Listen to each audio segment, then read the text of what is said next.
In this video, we're going to first look at the real numbers, the exact income and net worth that put you in the top 1%, 5%, 10%, 25%, and even the top half of Americans. No opinions, no motivation talk, just raw data most people never see. Then we'll go one level deeper, because once you line these numbers up, some very surprising patterns show up, patterns almost no one talks about. And finally, based on what these numbers really tell us, I'll break down 4 real ways people can use to actually climb these tiers up. No lottery wins, and definitely not working 24/7. By the end of this video, you won't just know where you stand, you'll understand what actually changes your position. If it's your first time here, hi, I'm Yidan. I reached financial freedom in my early 30s, not because I was special or lucky. I got there because I spent years obsessing over personal finance, investing, and how money actually works in real life. I made mistakes, expensive ones, and filtered through a lot of noise along the way. What I share on this channel is what actually worked for me, so you don't have to spend a decade learning it the hard way.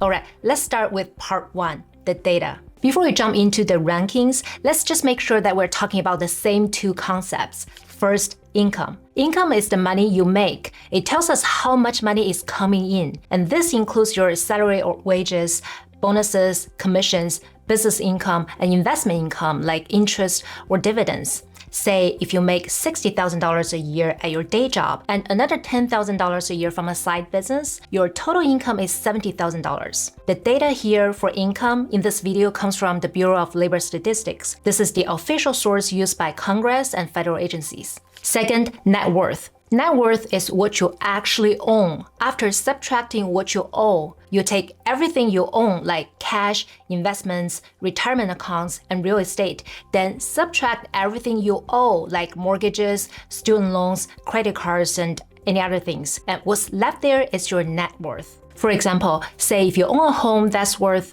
$300,000 and you have a $200,000 mortgage, then you have $100,000 in home equity. Then you add your savings and investments and anything else and subtract your debt. That final number is your net worth. The data on net worth here comes from the Federal Reserve. This is the gold standard when it comes to wealth, things like assets, debt, and total net worth. And yes, I've linked every source in the description down below. So if you want to check the data out yourself, it's all there. While a lot of people mix up income and net worth, but they tell 2 very different stories. Income tells you how much money is coming in. Net worth tells you what you've actually kept and grown over time. The truth is, 2 people can make the same income and be in completely different net worth tiers. That's why we need to look at both. Okay, now let's see how the numbers actually break down. Let's start with income. First, the 50th percentile. This is the real median household income in the US. And as of the latest available data, it's about $84,000 before tax and roughly $71,000 after tax. This is the exact middle. Half of the US households make more than this, half less. Now let's move up. The top 25% of households make around $165,000 or more a year. The top 10% earn at least $251,000. The top 5% are pulling in roughly $335,000 or more. And the top 1% around $661,000 or more per year. And just to be clear, all these numbers you see on the screen are before tax. Also, another one very important clarification. These are household income, not individual income. And that means that we're talking about the combined income of people who live together, like spouses, partners, or families, not just one person's paycheck. So if you're single or living alone, keep that context in mind when you compare yourself to these numbers. Next, let's look at net worth. We'll also start with the 50th percentile, the median. If your household net worth is around $240,000 or more, you're right in the middle. Half of households in the US have less than this, half have more. The top 25% starts at roughly $700,000 in net worth. At this level, a household is wealthier than 75% of all. The top 10% begins at around $2.15 million. This is where wealth really starts to separate. The top 5% is about $3.8 million, and only around 5% of households have more than this. This is well above the great majority of households in the US, but still below the ultra-wealthy. The ultra-wealthy here is the top 1%. They start at roughly $11.1 million in net worth. Only 1 out of every 100 households reaches this level. And then there's the top 0.1%, and that cutoff is around $46.4 million. And once again, these numbers are household net worth, not individual. Of course, age and location matter a lot when it comes to income and net worth. Say, a young professional who are just starting out will naturally have less wealth than someone in their 50s or 60s. And living in a high-cost city like San Francisco or New York often comes with higher incomes, while someone in a smaller city or rural area may just earn less. So take that into account. You don't want to unfairly compare yourself to others. Now that you've seen the numbers, let's move to part 2 of this video, and we'll dig deeper because the real story isn't just in the numbers themselves, it's the patterns hiding underneath them. And that's where things get surprising. Okay, the first pattern. Wealth is extremely concentrated at the top. The inequality here isn't subtle, it's massive. In the US, a top 10% household earns almost 3 times as much as the median household every year. And compared to the households near the bottom, they make more than 12 times as much. And that difference explains why 2 people can work their entire lives, earn paychecks every year, and still end up in completely different financial worlds. And this is just income. When we look at net worth, it's an entirely different scale. Now, guess what's the share of the combined wealth held by the top 1%? Almost 1/3 of all US wealth, about 32%, owned by just 1% of households. In dollar terms, that's close to $55 trillion.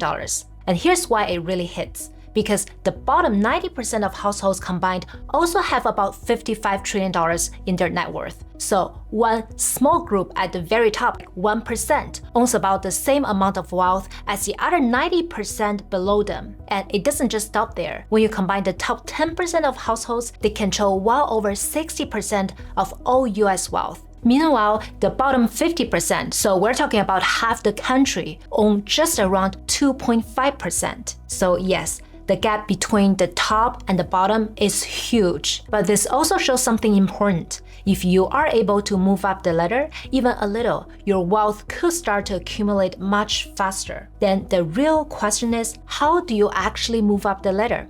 Well, I'll break that down later in this video. On to the second pattern.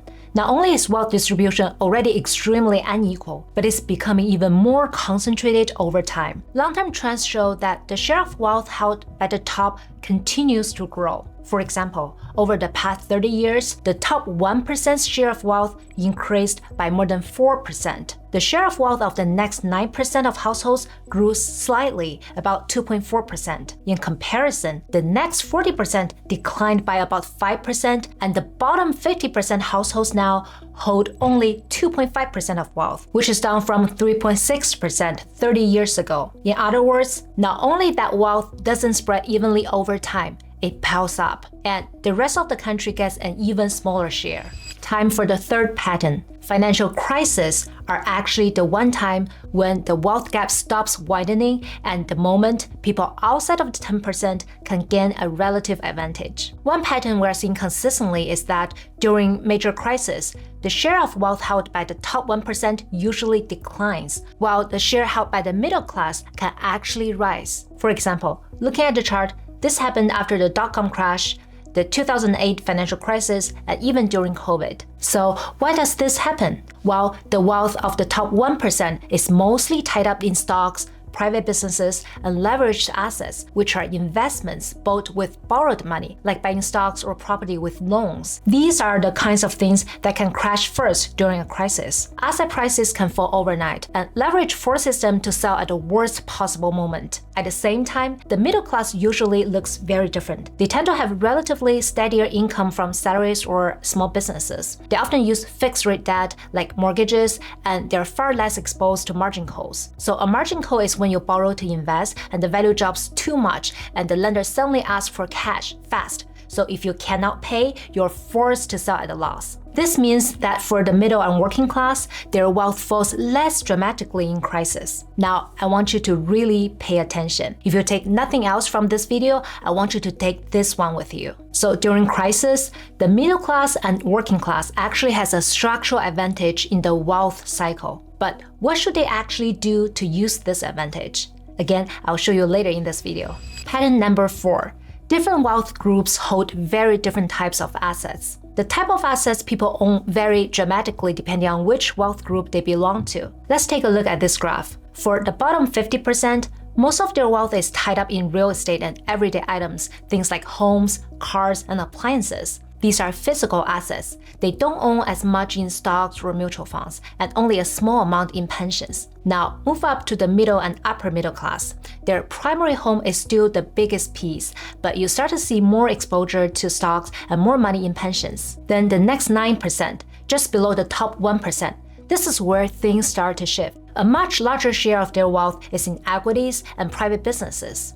These are growth-oriented assets. They still own real estates and have pensions, but compared to the middle class, their wealth is much heavier in stocks. And finally, the top 1%. Most of their wealth is in stocks, mutual funds, and private businesses. They strongly favor financial assets over physical ones like houses or cars. Now, the thing is, not all assets grow the same way. Physical stuff usually doesn't increase in value that fast, but financial assets like stocks, mutual funds, or owning a business can grow much faster over time. The richer you are, the more of your wealth is in these growth-oriented investments, which means it compounds, it keeps building on itself. On the flip side, if you don't already own these type of assets, it's much harder to catch up, even if you work just as hard.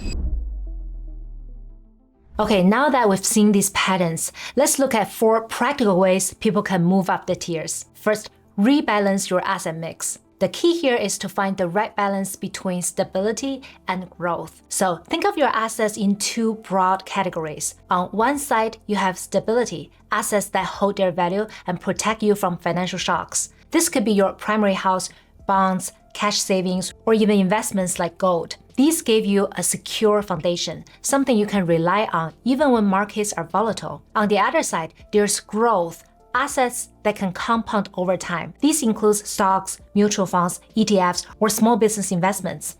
They come with more risk, but they also have the potential to accelerate your wealth much faster than stable assets alone. For example, a middle-class household might have a home for stability, but also invest regularly in an index fund or a retirement account to grow wealth over time. Someone with extra saving could also take it a step further, maybe buy shares in a diversified ETF or even start a small business. The principle is simple. The richer you aim to become, the more your portfolio should gradually shift toward growth-oriented assets while still keeping a foundation of stability. That balance is what allows your wealth to build steadily and safely over time. Second, stay invested during downturns. When a financial crisis hits, a lot of middle-class households experience losses not because the markets drop, but because of panic selling or pausing contributions. But another option is to keep putting money into your investments, even during the chaos, through your payroll, 401k, or automatic contributions. Now, crises don't make the middle class rich overnight, but they do provide a rare opportunity because you can lock in long-term assets